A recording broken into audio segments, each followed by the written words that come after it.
Hi, I'm Mark, one of the pastors here at Trillium. Last Sunday we looked at the whole concept of grudges. I love that word grudge. It has that kind of low energy quality. Grudge, sludge. It's got that dark energy about it. I don't know about you, but I struggle with grudges in my life. You know, the grudge literally means ill will cherished for some remembered wrong. And I think I've got a lot of them stored up, remembered wrongs in my conscious and my unconscious mind. And you know, you can really have a grudge against anyone or anything. You can have a grudge against your parents. Most people do. You can have a grudge against your siblings. That's quite common. You can have a grudge against old classmates, kids that bullied at school, against coworkers, against a stranger on the street. You can have a grudge against stoplights or the weather. Weather's a big one for me. How many times has the weather ruined my plans? And I have this kind of latent grudge. And every time bad weather comes my way, I feel this grudge coming out of me. You can have a grudge against the government. You can have a grudge against police officers. You can have a grudge against corporations, oil companies, cable companies, a whole host of possibilities. It's infinite possibilities of holding grudges against people or circumstances, corporations, whatever it might be. You know, it's interesting. Freud said that all our grudges ultimately lead back to that one primal grudge we have against our mothers. That there's this kind of angst or deep grudge that we have against our moms. It's not necessarily our mother's fault. It's just the way it works out in our separation from them. It makes me realize why it's so important to have Mother's Day celebrations, because moms have this pretty heavy burden to carry with all this responsibility for being the source of the world's grudges. You know, it's interesting, in the Bible says that actually our primal grudge comes not from our relationships with one another or even circumstances. Our primal grudge is our grudge against God, against our Creator. That we're born into this world with this primal or primeval grudge inside of us. That's what the whole story of Adam and Eve is about. It's about how this primal grudge gets started. We get tossed out of Eden by God, and we have this grudge against God that seems to extend forward into life. Ill will cherished for some remembered wrong. Or maybe ill will cherished for some unremembered wrong. Because according to the scriptures, we're born into this life with this grudge already in us. That's what it's trying to get at when it talks about the fact that we're sinners. It doesn't mean we're bad people or there's something morally wrong with us. It just means that we're born into this world with this primitive, primal grudge inside of us, like against God. When we say Jesus was without sin, we are saying that he got born into this world without the grudge against God in him. That's the only difference between us. And yet, what a difference in life to be born free of the grudge, that primal grudge. I don't know how many of you are conscious of the primal grudge in you. I know that most of the time I'm not really aware of it. I'm caught up in the superficial nature of grudges in my life. But once in a while, I kind of connect to something deeper inside of me. This grudge is just waiting to get out from some kind of remembered wrong that's going on in my life. Someone comes in and disturbs me. My friend Sally, my fiance Sally, came in and disturbed me at a moment I didn't want to be disturbed by anybody. And I could feel that grudge rising up in me. Or circumstances unfold in my life and I can feel that grudge.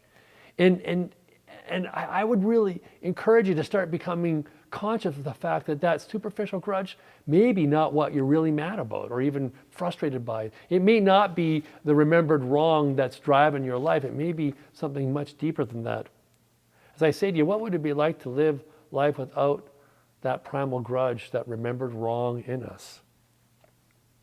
I was thinking about Mandela. Mandela lived for 27 years in really horrible circumstances. I mean, if anyone had a reason for a grudge against someone, it would be Mandela against his white captors, the white government. He said this, and I thought it was quite interesting. He says, "As I walked out the door toward the gate that would lead to my freedom, I knew that if I didn't leave my bitterness and hatred behind, I'd still be in prison." You know, it's interesting. That's another way of just saying, if Mandela saying, if I didn't let go of my grudges against the people who put me here, even though I got free in body, I would still be in prison in my mind. It's interesting what it would be like to have those kind of circumstances forced upon us to endure those 27 years in prison and then be able to come out and let it all be put behind us in our past and not let it drive our present or future life. It's interesting, Robert Perry in A Course in Miracles says this. He says, do we believe that love is freedom? How do you feel about the idea of lifting all your demands off of everyone in your life? It's a scary thought, isn't it? I've been thinking about that lately, because sometimes my grudges are built around this idea that I have demands and expectations on people. And what would it be like to lift off every demand and expectation on people in life and allow them the freedom just to be who they are without me imposing my expectations or demands upon them? Would it be scary? You're darn right it would be scary, because in a sense I would be losing my power. Well, at least I feel I would be losing my power to have any control or oversight of my life. I mean, how am I ever going to get anything from anyone if I have no demands or expectations on them? Perry goes on, he says, yet only by releasing your friends and family will you be released. And only by setting them free will you stop cutting yourself off from love. And only then will love be able to find you and comfort you. See, the grudge is always standing in the way of love in our lives. At Trillium, we have one of our bedrock beliefs is God's grace, overflowing goodness, blessing, desire, God's blessing, desire upon us. God's overflowing goodness, God's grace, forgiveness. Forgiveness is our commitment, not only just to set aside the grudge, but to open our hearts and minds to the power of love that will guide and direct our lives so that we can be comforted by love in our lives, as Perry says. That is the basis of what forgiveness is about. It awakens the divine nature in us and sets us on a life that's no longer shaped by the prison of our past remembered and unremembered wrongs. I'd invite you this day to embrace the practice of forgiveness in your life as a means by which you will set aside all your grudges. You know, we can't always get at that primal grudge that we have against our Creator. How we work it out in our lives is how we treat each other. It's by forgiving one another the perceived wrongs that we experience through each other. It's by, in a sense, letting go of the grudges with our neighbor and with the stranger on the street that we actually begin to transform that deep primal grudge that lives inside of us. It's how we love each other that allows us to begin to claim back the love that we have for our Creator this day.